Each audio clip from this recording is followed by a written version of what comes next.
And some breaking news coming in from Assam, where there have been two incidents of violence. In the latest incident, 6 people have been killed in Kokrajhar.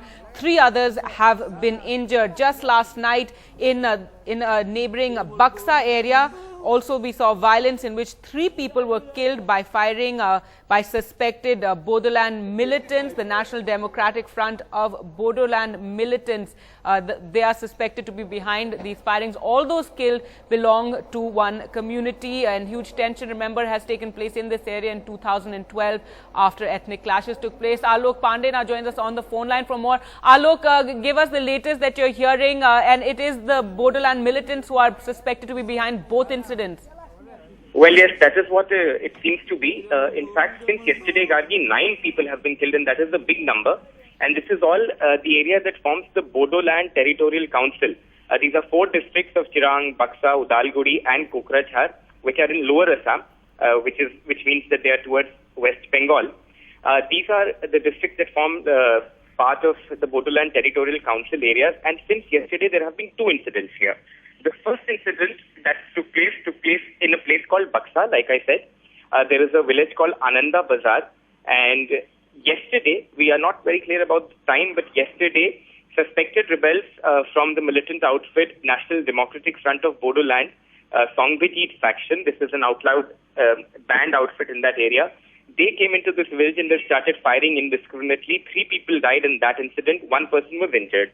Now, overnight, we are getting news that in this Gosaingaon subdivision of Kokrajhar, which is another insurgency-ridden area, again, the same faction of the militant group came into these villages there and started firing indiscriminately again. Alok, so 2 incidents. Do stay on with us. We're also now joined on the phone line by Assam Home Secretary Gyanendra Tripathi. Sir, if you could tell us 2 incidents taking place, Bodo militants suspected behind both of them. What is the authority now doing there?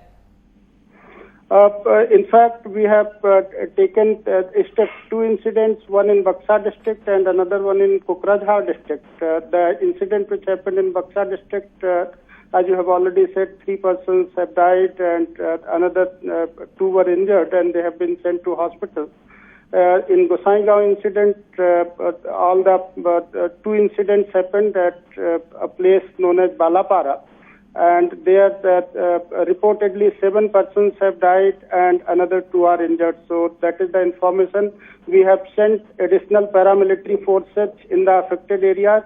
We have also requisitioned army in the aid of civil authorities so that any possible ethnic carnage could be avoided.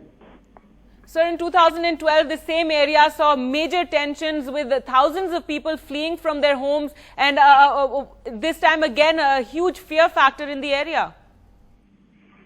So to mitigate that, we are putting adequate forces so that the confidence of people can be restored and further incidents do not occur in those areas. And so what about the militants who attacked these people? What on that? If you could share a bit about the investigations?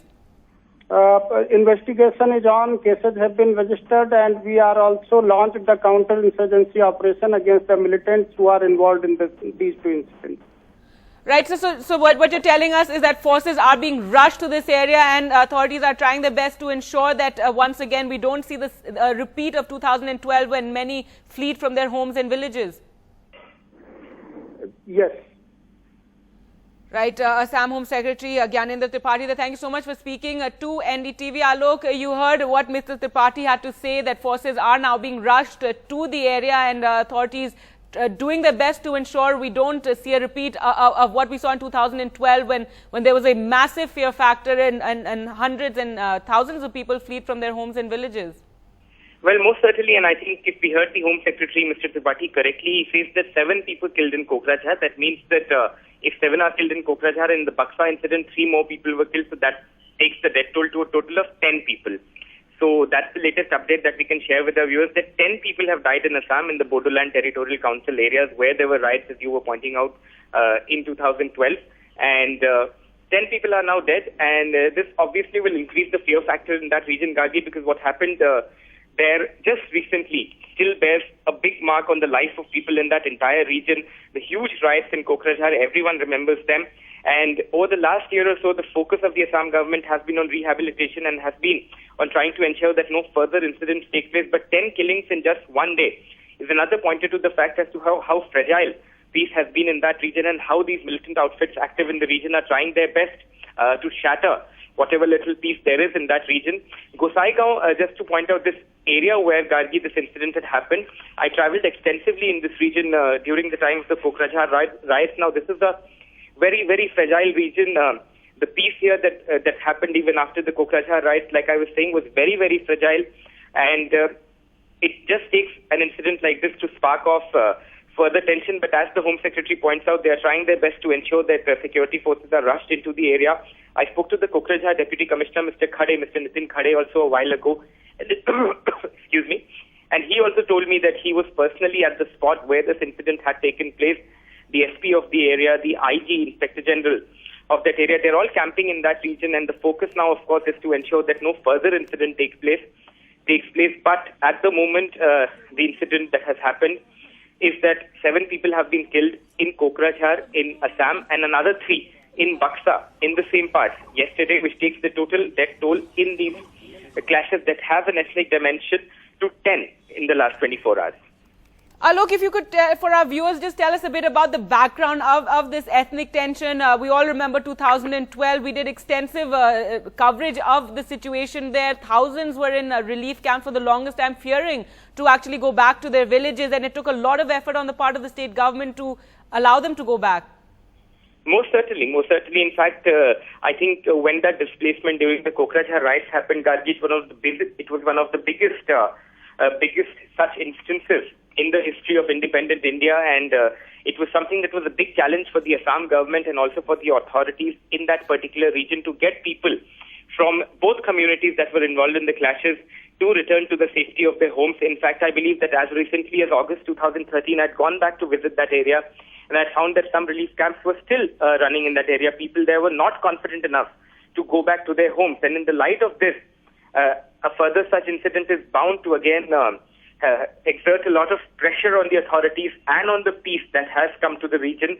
On the fragile peace, I must point out, because some instances, one-off instances keep on happening in this area, but this is perhaps for the first time that you have a situation where 10 people have been killed in just one day, and this is something that the authorities will now have to look at very seriously, and not only the authorities but leaders from both the dominant communities in that region will also have to look as to how to prevent such incidents. At the moment, the concrete details that we have from the administration, like you were pointing out also, Gargi, is that central forces, the Assam police, top officials of the government have been rushed into the area to try and ensure that no further incident takes place. But it is a shocking reminder again of the kind of fragile atmosphere that exists in that region, that you have had a situation where 10 people have been killed in just 24 hours. Again, to recap the incident for our viewers, in BAKSA, which is part of the Bodo Land Territorial Council, which are 4 districts in Lower Assam that have seen a lot of ethnic tension recently, 3 people were killed by a militant outfit, suspected militant outfit, known as the National Democratic Front of Bodoland, Songvijit faction. This was yesterday. Overnight, in the same area, in the Kokrajhar districts, another 7 people have been shot dead by the same militant group. Another 3 are injured. So you have a death toll of about 10 and a further injury list of about 4 to 5 people. Some of them could be critical. Right. Alok, stay on with us. We still have the Home Secretary Gyanendra Tripathi on the phone line. All right, well, we seem to have lost Gyanendra Tripathi there, but Alok, as we were speaking earlier to the Assam Home Secretary, he was telling us that forces are now being rushed to the area, and as well, I think he said that army help is going to be taken. Well, yes, at the moment, we're not sure if the army has been called in yet or whether their help will be taken. You have army bases in that region, so we will need a further confirmation of that. But in the past, in Kokrajhar in 2012, the army was used extensively to try and quell the tension in the area, so it might not come as a surprise if the army is called in again in case the situation deteriorates further. But at the moment, the central force in the region, and there is a significant presence of the central forces in that region also, because remember, this area and the adjoining Dhubri area also borders Bangladesh. So you have a presence of the Border Security Force, the Central Reserve Police Force, and other such paramilitary forces in the region. So those will be pressed into service, no doubt, and even the Assam Police and other divisions of the Assam Police will also be pressed into region. You have a Inspector General that's specially dedicated to those 4 regions, Kokrajhar, BAKSA, Chirang and Udalguri, which form part of the Bodoland Territorial Council. So perhaps he and the other top officials of the Assam police and the Assam government will also rush to the area. But the focus, Gargi, will be to ensure that no further incidents take place, because yesterday when 3 people were killed, there is no doubt that the same measures the Home Secretary was just talking about would have been taken even then.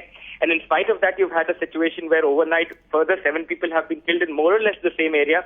So perhaps the government needs to be more cautious and more vigilant in trying to curb this violence. At the moment, though, it is safe to assume that there will be a lot of tension in the area, because like you said, like you were pointing out, and like I have also been saying, since 2012, when those Kokrajhar riots took place, there has been a huge amount of tension going around in the area. It's quietened down on the face of it after the Assam government's efforts to rehabilitate people and to send them back to their homes, but there has been an undercurrent of tension in that area, and many reporters like me and others who've been going to that area have observed that that undercurrent does not seem to be dying down, and these latest killings perhaps are a reflection of that undercurrent of tension that continue to prevail in that region.